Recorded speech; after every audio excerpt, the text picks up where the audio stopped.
மாதம் மத்திய பகுதியில் அமெரிக்கா ஈரானின் மீது குண்டு போடும்.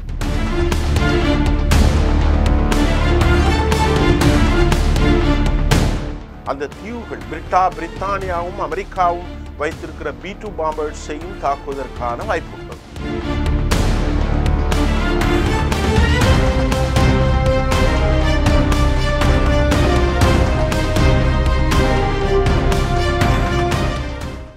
நேர்களே, தற்போது இஸ்ரேலுடைய போர் கடைசி கட்டத்தை அடைந்திருக்கிறதாக நாம் எண்ணுவதற்கான களச்சூழல் அங்கே காணப்படுகிறது. இஸ்ரேலுடைய போர்ட்போலியோவிலே கடுமையான மோதல்கள் ஏற்பட்டிருக்கிறது. அது கூட அவர்களுக்கு ஒரு இறுதி எச்சரிக்கையாக கூட இருக்கலாமோ என்று எண்ண தோன்றுகின்றது. ராட்சச ஒரு அலை தாக்குதல், இறுதி தாக்குதலை காசாவில் முழுமைப்படுத்தி மக்களை கைது செய்து கொட்டடிகளிலே ஷெட்டில் அடித்து வைத்து டெரிட்டரியை முழுவதும் அல்டிமேட்டம், இறுதி எச்சரிக்கை என்ற பெயரிலே பெஞ்சமின் நெத்தன்யாகு யாருடைய சொல்லையுமே கேட்காமல் இந்த நடவடிக்கைகளை அவர் இறங்குகிறார். அமெரிக்கா இரண்டு மனமான ஒரு ஆதரவை நல்கியும் நல்காமலும் வழங்கியும் வழங்காமலும் அவர்கள் மௌனித்து கொண்டிருப்பது ராஜரீதியாக அவர்களுடைய செயல்பாட்டை நாம் உணர்ந்து கொள்ள முடிகிறது. இதில் பெஞ்சமின் நெத்தன்யாகுவுக்கு அமெரிக்காவின் மீது பெரிய அளவில் நம்பிக்கை குறைவாகத்தான் இருப்பதாகவும் நாம் யூகிக்கக்கூடிய சில வாய்ப்புகள் இருக்கிறது. மே 4 போர்ட்போலியோவில் இந்த இறுதி இலக்கு ரிசர்வ் ஆர்மியினுடைய 10,000க்கும் மேற்பட்டவர்களை வைத்து ஒரு பெரும் போரை மொபைலைசேஷன் டிஸ்கஷன் நடக்கின்ற போது இஸ்ராயில் ஜமீர் உணவு கொடுப்பதற்கு சில நடவடிக்கைகளை மேற்கொள்ள வேண்டும் என்று சொல்கிறார். அது நம்ம ஏற்கனவே சொல்லியிருந்தோம். அமெரிக்காவில் உள்ள சில கார்ப்பரேட் நிறுவனங்களின் மீதமாக காசாவுடைய மக்களுக்கு உணவு விநியோகத்திற்காக NGOs மூலமாக சில ஏற்பாடை அவர்கள் செய்திருக்கிறார்கள். காசாவில் போர் ஆரம்பமாகும் போது ஹமாஸ் அளிப்பது ஒன்றுதான் நமக்கு வேலை, யாருக்கும் உணவு கொடுக்கக்கூடாது என ஒரு கொடூரத்தன்மையான ஒரு மனிதனாக பென் கேவிர் தனது கருத்தை வைக்கின்றார். இஸ்ரேலுடைய நேஷனல் டிஃபென்ஸ் செக்ரட்டரியாக இருக்கக்கூடிய, தேசிய பாதுகாப்பு அமைச்சராக இருக்கக்கூடிய தீவிர சியோனிச ஆதரவாளர், வலதுசாரி, அவருடைய ஆதரவில் தான் ஆட்சி நடக்கு. அவர் என்ன சொல்கிறாரு, யாருக்குமே உணவு கொடுக்கக்கூடாது, உணவின்றி அவர்களை படுகொலை செய்ய வேண்டும், காசாவில் மறைத்து வைக்கப்பட்ட உணவு மண்டலங்களை குண்டுகளை போட்டு அழிக்க வேண்டும் என்றெல்லாம் அவர் தன் களத்தை வலிமையாக வைக்கிறார். கொடூரமான இந்த கருத்துக்கு டிஃபென்ஸ் தலைவர், இராணுவ தலைவர் இஸ்ராயில் ஜமீர் கடும் கண்டனத்தை தெரிவிக்கிறார், எச்சரிக்கையை தெரிவிக்கிறார். இந்த மாதிரி நீங்கள் பேசுவது போரின் வெற்றியை தாண்டி ஹோஸ்டேஜ் முழுவதுமாக அளிக்கக்கூடிய ஒரு நடவடிக்கை என்று அவர் அதை கொஞ்சம் நியாயப்படுத்துகிறார், அவர் மீது எதிர்க்கிறார். ஆக இப்படி இரண்டு பக்கமும் மோதல்கள் நடக்கின்றது. அதனுடைய முடிவுகள் மோசமாக இருக்கும் என்பதை நாம் சொல்லித்தான் ஆக வேண்டும். பென் கேவிர் உணவு கொடுக்காமல் சாகடிக்க வேண்டும் என ஒருவன் சொல்வது அவனுக்கான வெற்றி எப்படி இருக்கும் என்பதை நாம் யூகிக்க முடியும். குறிப்பாக ரொம்ப டேஞ்சரஸான இந்த மாதிரியான பேச்சுக்கள், இந்த மாதிரியான நடவடிக்கைகள் சர்வதேசத்தில் இஸ்ரேலுடைய பெயரை கெடுத்துவிடும், அழித்துவிடும் என்கிறார் இஸ்ரேலுடைய இராணுவ தலைவர் இஸ்ராயில் ஜமீர்.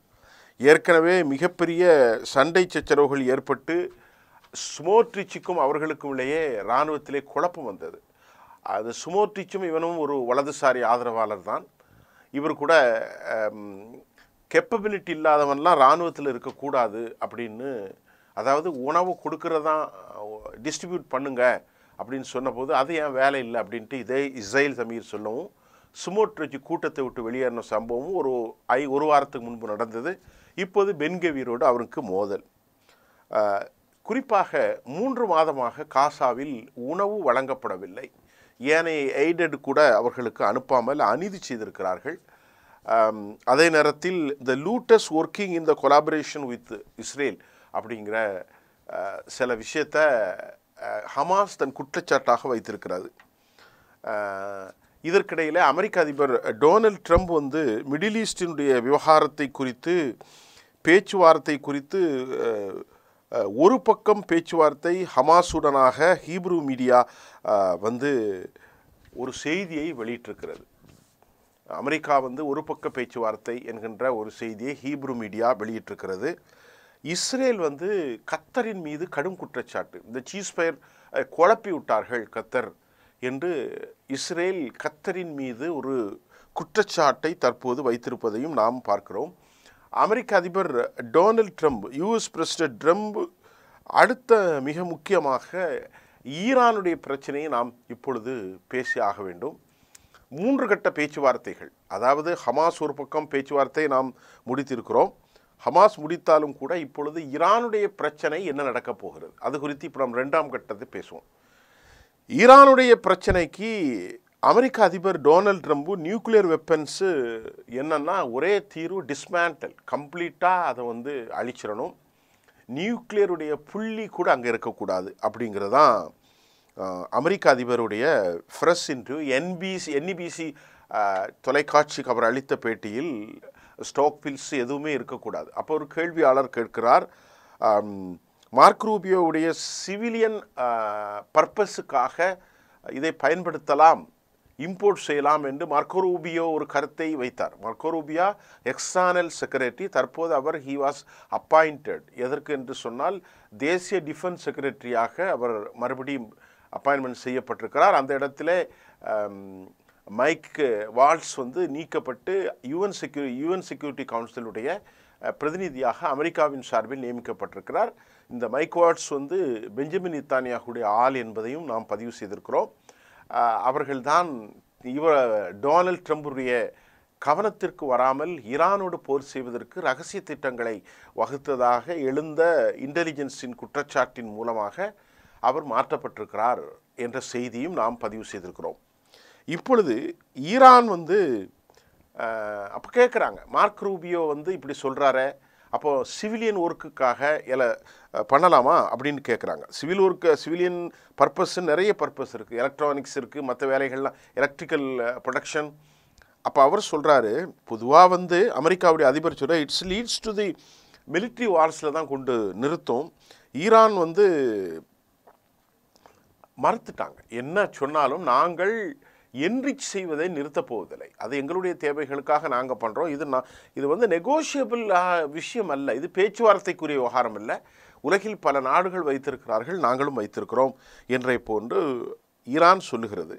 இப்போ அமெரிக்க அதிபருடைய பேட்டியில் NBCயில் என்ன சொல்கிறாருன்னா, ஈரான் ஒரு வெற்றிகரமான தேசம் என்கிறார் அமெரிக்காவுடைய அதிபர். அவருடைய வார்த்தைகளை நான் அப்படியே சொல்லுகிறேன்.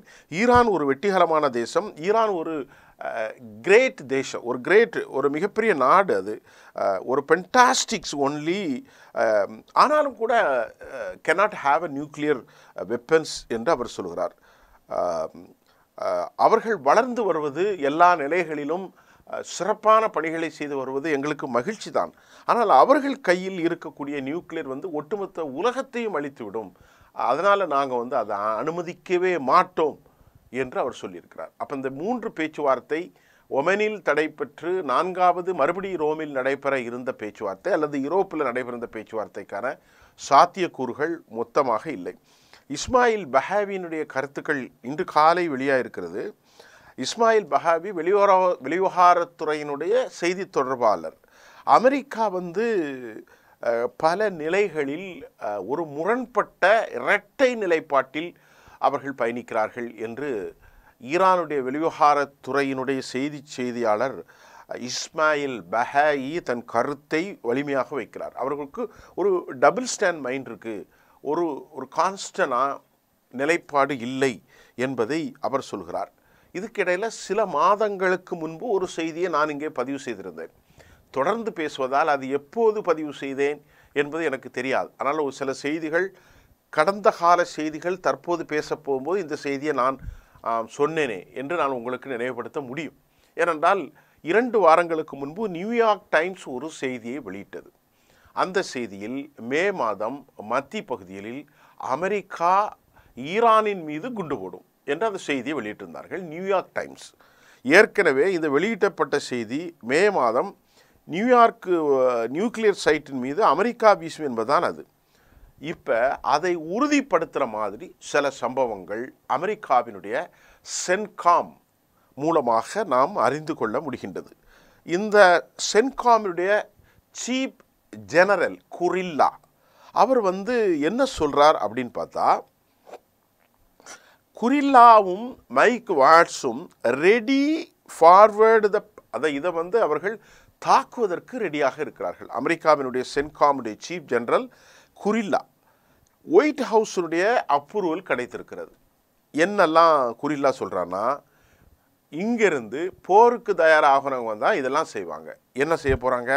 மிலிட்ரி அசட்ஸ், அதை மாதிரி இல்லாமல் பேட்ரிஸ், அதை மாதிரி carrier missiles, defence batteries, aircrafts and other assets இங்கிருந்து இடமாற்றம் செய்யப்பட்டிருப்பதற்கு ஒயிட் ஹவுஸினுடைய முழு உத்தரவு கிடைத்திருப்பதாக சென்காமுடைய சீஃப் ஜெனரல் குரில்லாவுடைய பேட்டியும், நியூயார்க் டைம்ஸ் தற்போது ஏற்கனவே சொன்ன அந்த செய்தியும் ஈரானை அமெரிக்கா தாக்குவதற்கு முடிவு செய்திருப்பதாக நம்புவதற்கு அதிக இடம் இருக்கிறது என்பதை நாம் இந்த செய்தியின் மூலமாக நேற்று எனக்கு கிடைத்த அந்த செய்தியை நான் உங்களுக்கு சொல்கிறேன்.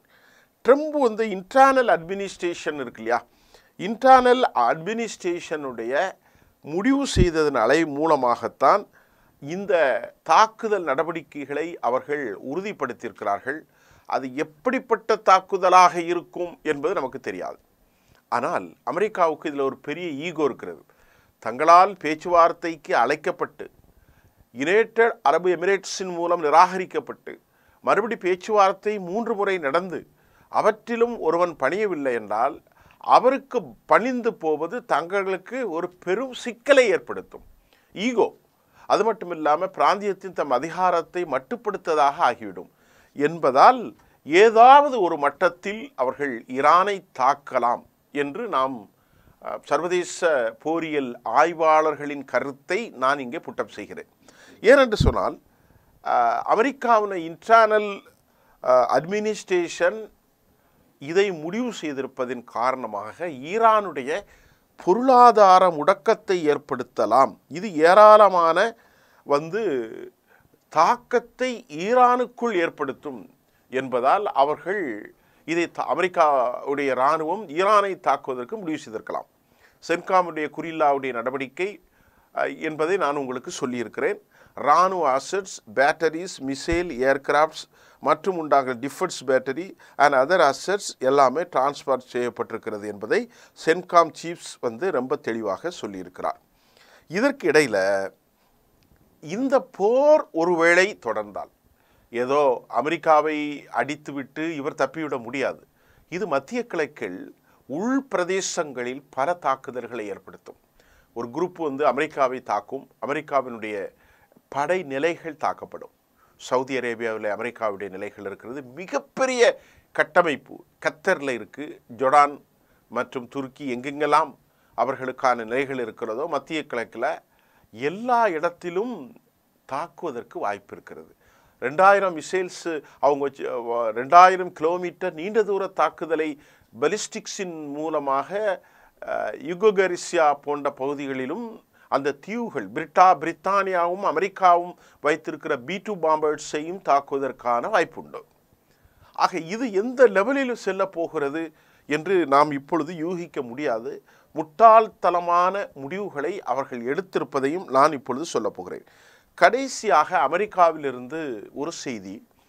போரியல் ஆய்வாளர்களுடைய ஒரு கருத்து என்னன்னா, நெத்தன்யாகு தனது வலையில் ட்ராப்டு அமெரிக்காவை வீழ்த்தியிருக்கிறார் டொனால்ட் ட்ரம்பை அப்படிங்கிறத செய்தி ஒன்று வெளியாக இருக்கிறது. இது சர்வதேச ஆய்வாளர்களுடைய கருத்து. நெத்தன்யாகு எப்படி சிக்க வைத்திருக்கிறார் ட்ராப்டு என்று பார்த்தால், ஈரானை தாக்குவதற்கு அவர் வலிமையாக உள்ளே லாபி செய்து மைக் வாட்ஸ் மூலமாக மற்றும் உண்டான சில லாபிகளை எல்லாம் செய்து அமெரிக்கா இந்த பேச்சுவார்த்தையை சிதிகலமடைய செய்து உருக்குலைய செய்து அவர் முழுமையாக டிஸ்மேண்டல் இல்லாமல் நீண்ட தூர முதல்ல நியூக்ளியர்ஸ் மட்டும்தான் பேசினாங்க. ரெண்டாவது நீண்ட தூர ஏவுகணைகளை குறித்து அமெரிக்கா பேசுவதற்கு காரணம் இது பெஞ்சமின் நெத்தன்யாகுவும் யூத சியோனிச அழுத்தமாக இருக்கலாம். அது அமெரிக்கா அந்த வலையில் விழுந்திருக்கிறது என்று சர்வதேசத்தின் கருத்து கணிப்பு வெளியாக இருக்கிறது. அதை நாம் புறம் தள்ளிவிட முடியாது. அமெரிக்காவினுடைய இந்த அச்சுறுத்தலுக்கு விளைவாக ஈரானுடைய இராணுவ தலைவர் அசீஸ் நசரிசாத் மிக கடுமையான பிரதிபலிப்பை, எதிரொலிப்பை, எதிர்கருத்தை வைத்திருக்கிறார். நாங்கள் ரிட்டாலியேட் செய்வோம்.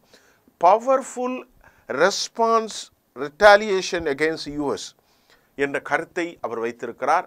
எங்களுக்கு பாருங்க, பக்கத்து நாடுகளுடைய எந்த ஹாஸ்டிலிட்டியும், விரோதத்தன்மையும், அனிமாசிட்டியும் எங்களுக்கு கிடையாது. நாங்கள் ஈக்குவலாக ட்ரீட் பண்ணுறோம் அப்படிங்கிறத தான் அவருடைய அசீஸ் நசீர் ஜதேயாவுடைய கருத்தாக இருக்கின்றது. யூஎஸ் எங்களுடைய எதிரி. ஈரானுடைய த ஸ்டேட் டெலிவிஷனுக்கு அவர் பேட்டி கொடுக்கிற போது இந்த கருத்தை அவர் வைத்திருக்கிறார். தேவைப்பட்டால் எந்த எல்லைக்கும் சென்று சமாதானமில்லாத உருக்குலையக்கூடிய தாக்குதலை நாங்கள் நடத்துவோம் என்று அவர் சொல்லியிருக்கிறார். இதுக்கிடையில் பஷீர் என்று சொல்லக்கூடிய 1200 கிலோமீட்டர் தொலைவிலான மிசைலை அவர்கள் அறிமுகப்படுத்தியிருக்கிறார்கள். இது கடந்த மார்ச்சில் சோதனை பரிவோட்டம், ஏப்ரல், இப்பொழுது மே மாதத்தில் அதனுடைய சாலிட் ஃப்ளூயிட்ஸ் அதனுடைய முழுமையாக நிரப்பப்பட்டது. அடுத்து தாட் சிஸ்டத்தையும் பெட்ரியாட் சிஸ்டத்தையும் ஊடுருவக்கூடிய அளவிற்கு வல்லமை உள்ள பாஷீர் 120 புதிய டெஸ்ட் ஒன்றை நேற்று கடும் வேகமான உருக்குலையக்கூடிய தாக்குதலை நடத்தக்கூடிய வல்லமை வைத்ததை ஈரான் எச்சரிக்கையாக நேற்று நடத்தி காட்டினார்கள். அதே போன்று Shahi Moon medium ranges missile, இது லிக்விட் ப்ரப்பலண்ட் மூலமாக, அது சாலிட் ஃபியூயல் மிசைல், இது லிக்விட் ப்ரப்பலண்ட். அதே போன்று ஃபத்தா 1 ஹைப்பர்சோனிக் மிசைல். இந்த Fatah 1 hypersonic missile 5 times speed ஏற்கனவே உள்ளதை விட மிக கடூரமான தாக்குதல்களை வைக்கும். இதெல்லாம் அவங்கள்ட்ட இருக்கு.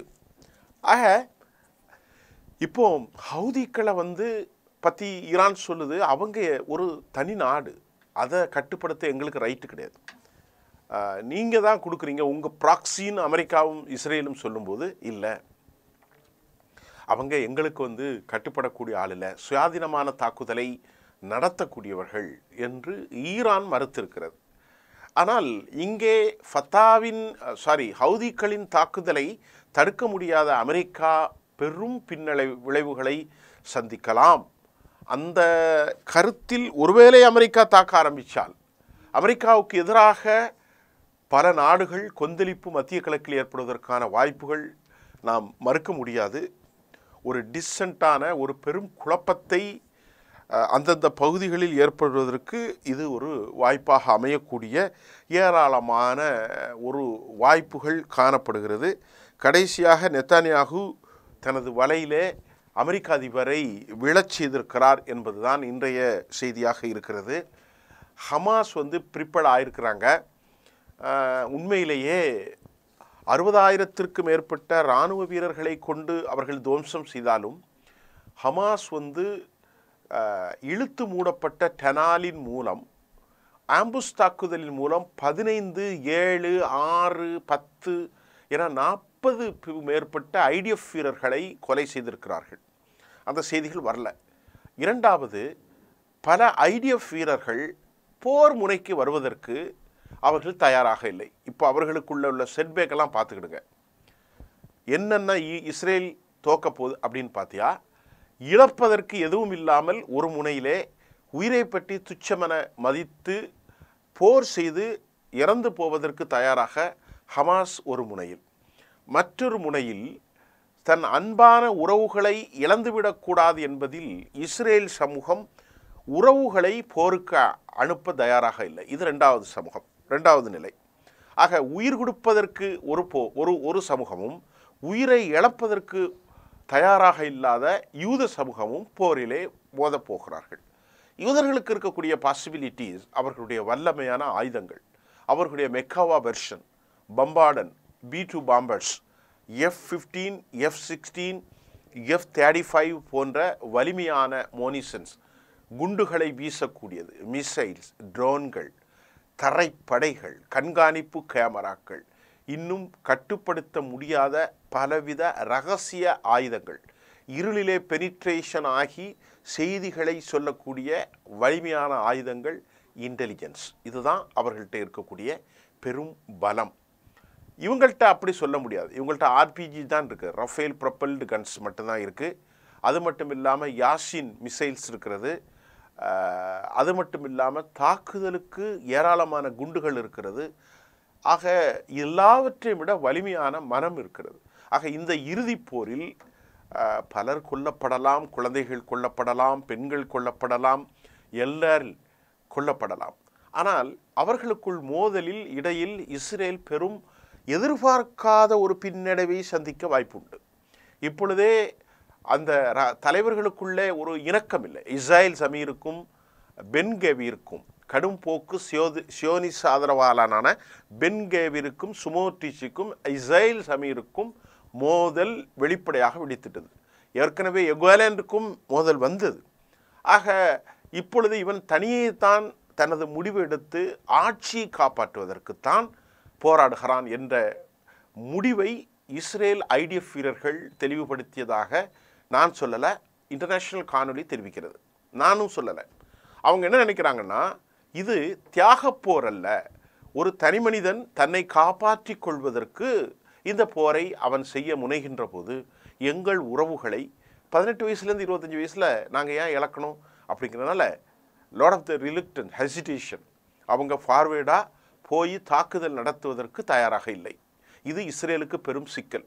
இரண்டாவது, இஸ்ரேலுக்கு இருக்கக்கூடிய சிக்கல், ஏர்கிராஃப்டுகளை மேலே செலுத்தி குண்டுகளை போடுவதற்கு 1000த்திற்கும் மேற்பட்ட இஸ்ரேல் படை வீரர்கள் ஏர்ஃபோர்ஸில் கையெழுத்து போட்டாங்க, நாங்கள் இனி ஒருபோதும் குண்டு போட மாட்டோம், மக்களை அழிக்க மாட்டோம்னு. அது அவர்களுக்கு சிக்கல். மூன்றாவது, பலர் நான் ஏற்கனவே சொன்னோம், யெகோலாம் படையிலிருந்து வெளியேறி ஓடி ஒரு இடத்திலே மறைந்து கொண்டு கடைசியில் கோலான் பிரிகேட்ஸாக அவர்களை கண்டுபிடித்தார்கள். ஆக மனோ வலிமையற்ற ஒரு படை, ஆயுதங்கள் குவித்து வைத்து பரபலத்தோடு மனோ வலிமையற்ற ஒரு படை ஒரு பக்கமும், மற்றொரு பக்கம் பெரிய அளவில் பசியும் வறுமையும் ஆனால் உயிரை துச்சம் மதிக்கும் மற்றொரு படையும் போரிடப் போகிறது. இது அல்டிமேட்டம், இறுதி எச்சரிக்கை. யார் வெற்றி பெறுவா, யார் தோற்கப் போகிறா. ஆனால் இதில் ஒன்று மட்டும் சொல்லி நிகழ்ச்சியை முடிவுக்கு வருகிறேன். யாரும் எதிர்பாராத ஒரு திருப்பம் கண்டிப்பாக நடந்தே தீரும். அது எங்களுக்கு தெரியாது, எப்படி நடக்கும், யாரால் நடக்கும், எந்த விஷயத்தில் நடக்கப் போகுது என்று தெரியாது. ஆனால் போர் என்றால் அவ்வளவு எளிமையாக முடிந்து விடாது. அமெரிக்கா என்ன நிலை எடுக்கப் போகிறார்கள், அமெரிக்கா முழுமையாக பேக்போனாக இருக்கிறார்களா, ஈரானை தாக்குகின்ற போது ஹமாஸ் என்ன செய்யும், ஹவுதிகள் என்ன செய்யும், பெஞ்சமின் நித்தானியாகுடைய படை என்ன செய்யும், ஹிஸ்புல்லா என்ன செய்யும், ஷாட்டி ஹிஸ்புல்லா என்ன செய்யும், இஸ்லாமிக் ரெசிஸ்டன்ட் ஆக்சிஸ் என்ன செய்யும், மற்ற நாடுகள் என்ன செய்யும், பொறுத்திருந்து பார்ப்போம் அடுத்த காணொளியில். நன்றி.